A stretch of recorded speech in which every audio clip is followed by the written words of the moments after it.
because a court in Berlin has been making a pronouncement, and that court has ruled that Germany must improve its air quality standards in order to meet European pollution targets.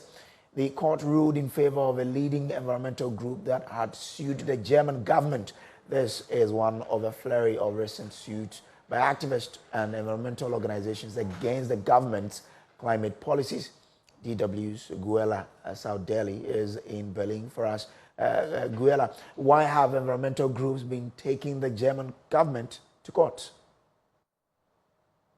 Well, in this particular latest case, the environmentalists claimed that the German government and its clean air quality program weren't going far enough in trying to reach European targets, but also in protecting its own citizens from pollution. And a court agreed with this assessment, even though this ruling can still be appealed. But this is only one of a series of cases that environmental groups are bringing to the courts against the German government, and specifically against its climate policies. The environmentalists believe that the German government isn't doing enough to reduce its emissions. It's not doing it fast enough. And this is why they're now taking to the courts to try to steer the government's course in a different direction. And they've already had quite some success on this front. There have been some successful rulings in favor of the environmentalists. And one famous one was in 2021 against the previous German government led by Chancellor Angela Merkel, where the government was told by the courts that they had to improve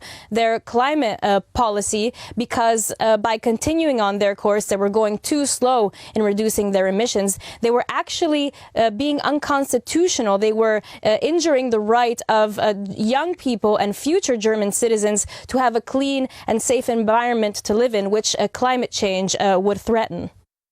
Well, it leads one to question how Germany is performing when it comes to reaching its climate goals.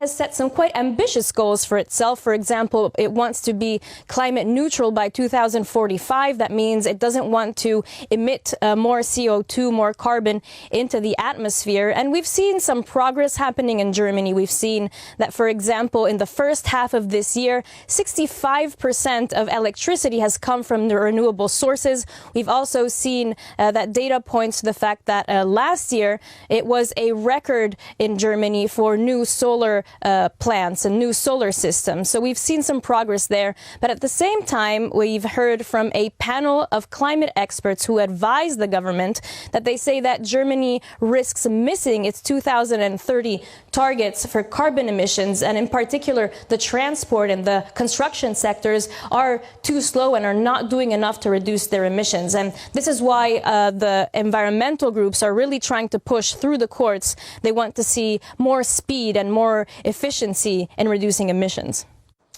All this as another summer of extreme climate event unfolds, not only in Germany, but across Europe.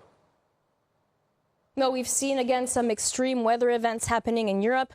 Just last month here in Germany, the south of the country experienced some devastating floods that caused the deaths of up to 5 people. And the German Weather Service has said that the rains that caused the floods were made 10 times heavier because of climate change. But at the same time, in the south of Europe, for example, on the Italian island of Sicily, they are experiencing one of the worst droughts in decades. Lakes have dried up. Authorities have had to ration the use of water. And these are all consequences of climate change that we see happening not just in Europe, but around the globe. And this is also pushing environmentalists here in Germany to want to see more action coming from the government. All right, so that's it from Germany there.